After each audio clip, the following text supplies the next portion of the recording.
This is a story about betrayal, silence, and what happens when the people who should protect you turn their backs. A man was falsely accused by someone he trusted most and vanished. Years later, the truth finally came to light, but by then, he was no longer the same.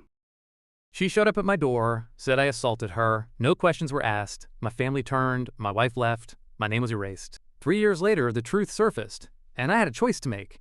You never think your whole life will come undone on a morning so normal it's forgettable. I was standing in the kitchen barefoot, making scrambled eggs, half listening to some podcast about mid-century architecture. My wife Claire was upstairs getting ready for work, humming to herself through the walls. The house smelled like coffee and buttered toast. The kind of morning that feels like peace, the kind you take for granted. Then the doorbell rang. I thought maybe it was a package. I wiped my hands and went to answer it. But it wasn't a delivery. It was Lily, my half-sister. She stood on the porch like she owned it. Her hair was messy, like she hadn't slept, and her eyes were glassy and wide. She didn't say hello. She just looked past me into the house, then locked eyes with me. And said it. Michael forced himself on me. I'm pregnant. Just like that. 8 words. Like a bomb wrapped in cotton. At first I didn't understand. I thought, maybe I misheard. I laughed. I actually laughed and said, "What the hell are you talking about?" But she didn't flinch. She just stared. And that's when I saw Claire behind me. I didn't even hear her come down the stairs. She had this look, like someone had yanked the floor out from under her. She looked at Lily. Then at me. Then she slapped me. Hard. So hard I stumbled back into the doorframe. My lips split on impact. I remembered the taste of blood mixing with the coffee I hadn't finished. Claire didn't ask any questions. She didn't wait for me to speak. She turned and walked straight upstairs, grabbed her purse, and slammed the door behind her on the way out. I stood there, jaw numb, eyes burning, as Lily wiped fake tears from her cheeks and whispered, "I told the truth. You did this." My brain tried to process what just happened, but it couldn't. Because this wasn't a scene from real life. It felt scripted. Like a dream someone else was dreaming for me. I didn't chase after Claire. I didn't scream. I just stood there. And when the door opened again 10 minutes later, it was my brothers. Ben and Luke. Both bigger than me. Both with clenched jaws and fists already curling like they came ready. They didn't ask anything. Ben grabbed my arm. Luke shoved me against the wall. I hit the floor with my shoulder. The air left my lungs. Before I could speak, a fist hit my ribs. Another to my side. Someone was yelling. Me? Them? I don't know. The world blurred. My hands never lifted to block. Not because I thought I deserved it, but because I was too stunned to believe it was happening. They dragged me out to the porch and threw me down the steps. A neighbor stared from her window. I saw the blinds shift as someone filmed it. I tried to speak, to say something, but nothing came out except air and shame. Lily stood on the porch, arms folded, face calm, like she'd just taken out the trash. Claire didn't show. She never came back that night, or the next. That afternoon I got an email from my firm. Administrative leave pending investigation. No details, just language soaked in fear. I tried to call my lawyer. No answer. I called my mother. Straight to voicemail. I tried to log into my work account and was locked out. I sat on the edge of a hotel bed that smelled like bleach and old cigarettes and stared at the ceiling, waiting to wake up. The next morning I packed what little I had left and booked a one-way ticket out of Texas. I didn't know where. I just clicked a name on the map that sounded quiet. I left a single note in the house. Not for Claire. Not for anyone. Just 4 words written in soap on the bathroom mirror. You never even asked. And then I walked out. No goodbye. No fight. Just a man with a broken name and a deeper silence than I knew existed. The bus smelled like diesel and old fear. No one talked. No one asked where I was going. I held my bag on my lap and watched the sun bleed out across a state I no longer belonged to. When I got off in Oregon, it was raining. Not heavy. Just enough to soak your skin and remind you that you're not wanted. I found a room above a closed-down diner. $50 a week. Cash only. The woman who rented it to me never asked my name. That was a kind of kindness I didn't expect. I told her to call me Caleb. She shrugged and handed me the key. There was no heater, but the windows opened. That was enough. I spent the first week walking. Nowhere to go, just movement. I learned the town by its cracks. I knew which steps creaked, Which sidewalk slab stuck out to trip you? There was a dock at the far end of the river. I sat there most nights, sometimes until dawn, just watching the fog roll in like a quiet forgiveness. Work came slow. First, I helped a man stack lumber behind his shop. Then I fixed a gutter. Then I repaired a broken fence for an old woman with a dog that never barked. I never said much, but I did the work well. People noticed. They started knocking, asking, paying. I stopped being invisible. That scared me more than anything. I had no past here, no record, just hands and hours. And in that silence I started to rebuild. Not revenge. Not even healing. Just motion. I kept a notebook, wrote down words I liked. Timber, stillness, ash. I didn't write about what happened. Not once. If I did, it would be real again. And I couldn't survive that version of me. I told people I was from out east, that I used to design things, that I liked simple work now. They didn't press. No one asked about family. That was the thing I loved most. No eyes scanning your last name like a record. No one waiting to cancel you. I built shelves. I laid tile. I rewired a porch light with a man who limped from a war he never named. We worked in silence. Understood each other without words. There was power in that. My name spread slow. Caleb does good work. Caleb doesn't talk much. Caleb is clean, honest, tired. That last one made me laugh. Tired. Like it was a virtue. Maybe it was. 3 months in, I rented a little shed outside of town. Turned it into a workshop. Nothing fancy. Just wood, tools, and space to breathe. I started carving again. Tables, chairs, small cabinets. I sanded the world down to flat edges. I remember the first time I laughed again. Some kid came by and asked if I could build a ramp for his bike. I said no. But then I built it anyway. He used it for 3 weeks until he broke his wrist. His mom yelled. I fixed her window for free. That's how it was. Quiet debts paid in labor and silence. Then winter came. And with it, the letters. I don't know how Claire found me. Maybe a bank trace. Maybe someone recognized my face. Maybe she just got lucky. The envelope had no return address. Inside was a photo. Me and her on the coast. Before. She'd written one word on the back. Sorry. I burned it. Not because I hated her, but because it was too early. 2 weeks later, another one came. This time, it was a note. She said she had something I needed to hear. Said she could prove it. That she had a recording. That Lily confessed. That it was all a lie.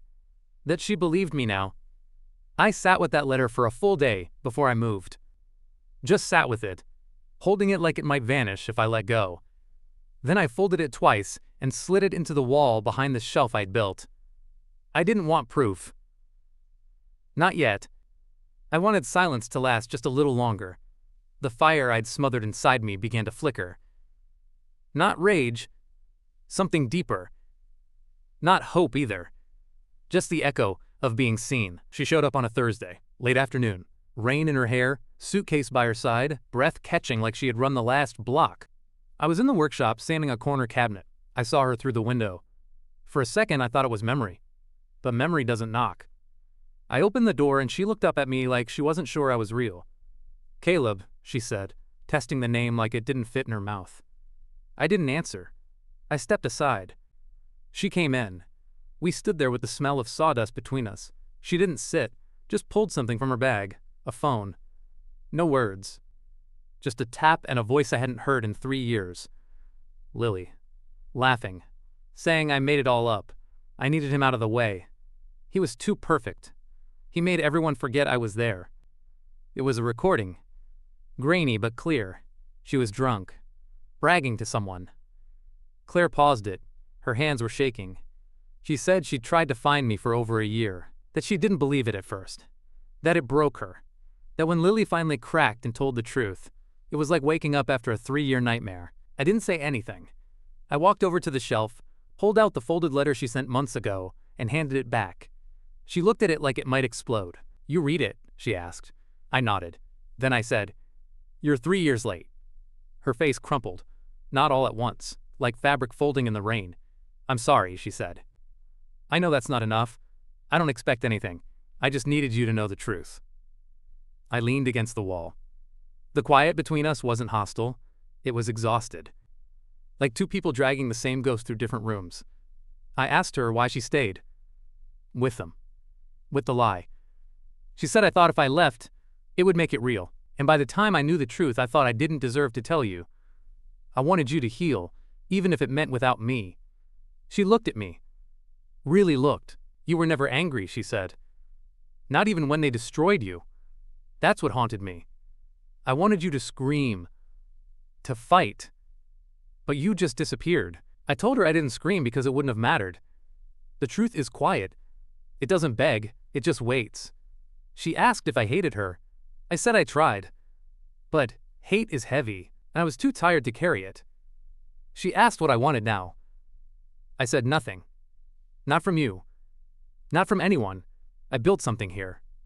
It's not much, but it's mine. I don't want to trade it for a second chance at the first life. She nodded, said she understood. But she didn't leave. She stayed in town, got a job at the animal clinic, started walking old dogs for free. People liked her. They didn't know her story. That helped. I saw her sometimes, from across the street. She never came near unless I looked first. I didn't, for a long time. Then one day I did. She waved. I nodded. That became our language. A wave. A nod. A shared silence that no one else could translate. She never asked to be forgiven. I never offered. We let the truth sit between us like a third person. Watching. Waiting. That was enough. For both of us. It happened slow. Not like fire. More like rust. One night I found the old recording still saved on a flash drive. I hadn't touched it since Claire left it with me. I listened to it again. Not for proof. Just for weight. Her voice. Lily. So sure of herself. So certain she'd never be caught. I didn't feel anger. Just distance. Like I was listening to something that happened to someone else. I thought about erasing it. But I didn't. I sent it to someone I trusted. A man named Harris. Old friend. Retired journalist. He was the kind of person who never forgot how to dig. I said no names. No context. Just the file and one sentence. Do what feels right. He didn't reply. A week later the audio was online. Anonymous source. No details. No commentary. Just a title. This lie ruined a man. It spread. Not like wildfire. More like mold. Quiet. Steady. In places no one thought to look. Eventually, someone connected the voice. Someone remembered the case. A few internet threads started buzzing. Then, silence again. But I knew the damage was done. A month passed. Then, another. One day I heard someone at the workshop door. I opened it and saw Ben. My brother. First time in 3 years. He looked smaller. Not physically, just less. He didn't speak right away. Then he said, "I'm sorry." I nodded. That was all. He didn't ask to come in. He didn't need to. He turned and left.